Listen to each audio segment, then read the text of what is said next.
Yo, what's up mga kalikot? Isang mapagpalang araw muli sa inyo lahat. Another day, another vlog na naman. So for today's video vlog, share natin yung proper installation ng piston ring sa piston ng ating motorsiklo. So, yan, para po ito sa mga baguhan, sa mga newbie, yan, sa mga first timer, at para po sa mga hindi pa nakakaalam. Okay?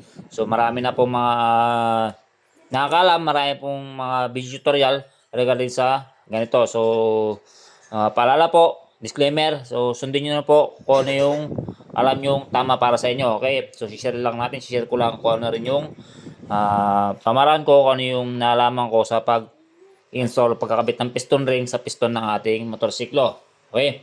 So meron ako dito, drawing, yung tinatawag na kung alam niyo yung north, south, west, east, yan, o kaya compass direction, yan. So, ito yung N, north, para sa exhaust. Exhaust ng ating piston. Yan. North, tapos sa may intake, south, tapos sa may lagayan ng piston pin, west, east. Tapos dito, northeast, southeast, southwest, tsaka northwest. Meron naman yung sinusundan nilang pattern is clock pattern. Yung 12 o'clock, 6 o'clock, 3 o'clock, tsaka 9 o'clock. So, iba-ibang pattern yung ginagamit. Okay? Tapos, meron din pong pattern na yung degree pattern. Yung 360 degrees, yung 180 degrees, tsaka 90 degrees, tsaka 270 degrees, 45. So, karon iba-iba po yung pattern na pagkakabit. So, pero halos pa pare-pare lang yan. Minsan pagkakaiba lang yung positioning ng bawat gap ng ating piston ring. Okay? Sa ating piston set, ito yung piston natin. Ayan. So, meron siyang limang piston ring, which is nandito ito yung parang spring. Yung nabibinat. All ring expander. Kaya natawag na expander. Yan, nag-expand siya. Yan. Okay. Tapos, meron yung dalawang all reels. All control rings. Pwede rin sa ganun na tawag dito. Manipis, dalawang manipis. Kahit baliktaran to, walang problema makakalikot. Kahit pang top or pang bottom, all reels. Okay. Tapos, dalawang compression ring. Meron dito yung top compression ring tsaka yung second compression ring. So, ma-identify natin yan kung saan yung ating top compression ring tsaka second compression ring, yung edge or yung kantuan niyan.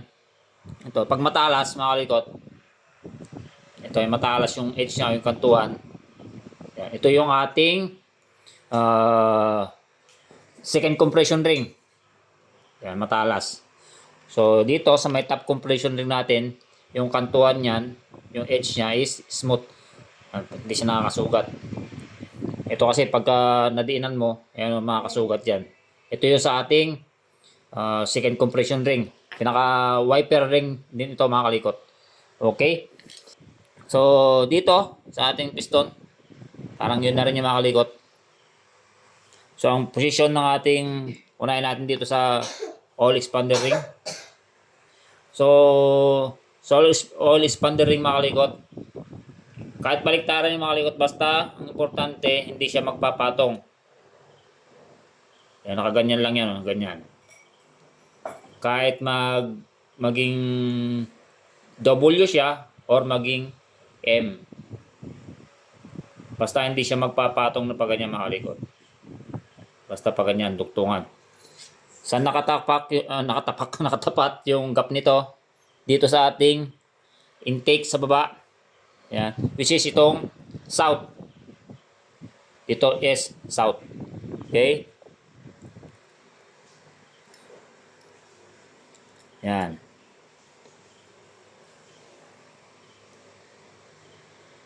Yan. Kung saan nakatapat sa ito yung gitnang butas.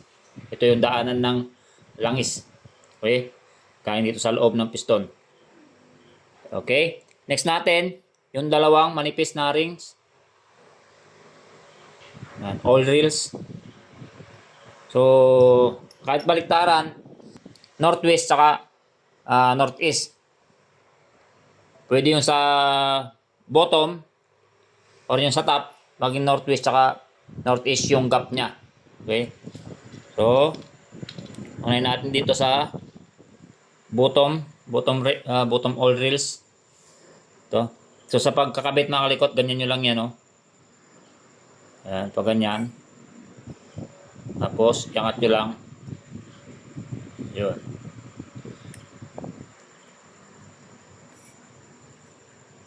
Para hindi ka mahirapan magkabit ng piston rings.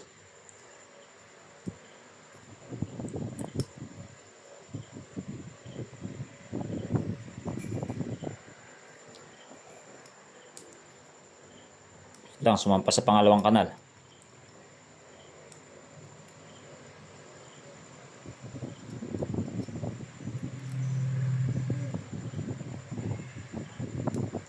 Okay.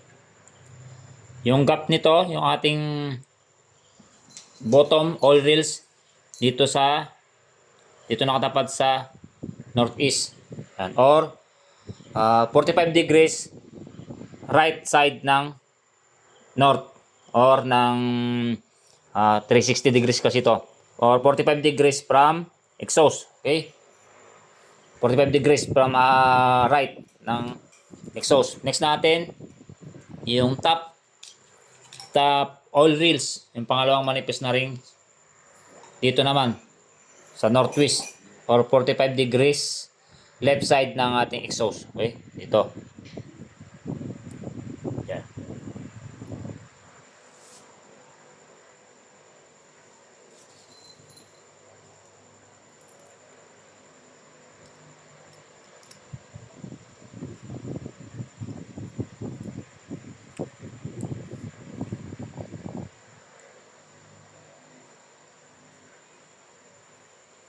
Ayusin natin.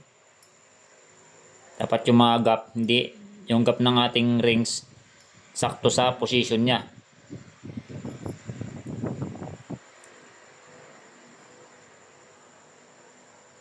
So yan. Next natin, yung second compression ring, yung matalas. Matalas yung edge niya. Purong kantuhan. Ito. Dito natin ilalagay sa gitnang kanal. So sa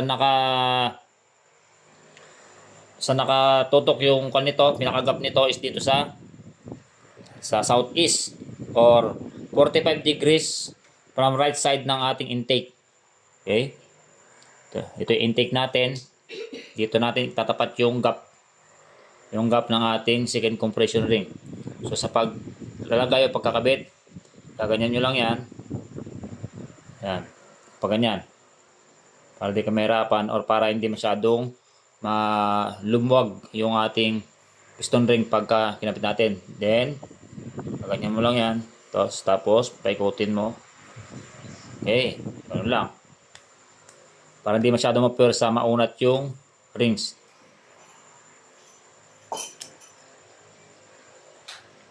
Next natin, top compression ring. Yung may smooth edge yung kantuan. So dito nakatapat yung gap niyan sa may southwest. Ayan. Or 45 degrees left side ng ating intake. So ito yung intake natin or yung south natin. Dito nakatapat yung gap ng ating top compression ring. So pag ganyan, tapos ikot.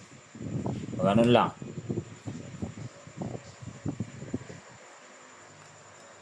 Okay. So check natin. Top compression ring. Dito nakatapat yung gap niya. Dito. Southwest. Tapos yung second compression ring. Ito yung gap niya. Dito nakatapat sa southeast. Tapos yung sa may all rails. Yan. Ito, yung dalawa na yan, northeast saka northwest. Tapos yung gap ng ating all expander rings sa may intake. Excuse, sa may intake mismo. Sa may south. Ito. Ayan, yung gap niya. So, gawin lang mga likot mag-install ng piston ring sa piston ng ating motorsiklo. Inuulit ko mga kalikot, nasa inyo yan kung ano yung susundin yung tamaran or pattern sa pag-install ng piston ring sa ating motorsiklo. Sila mga kalikot, thank you.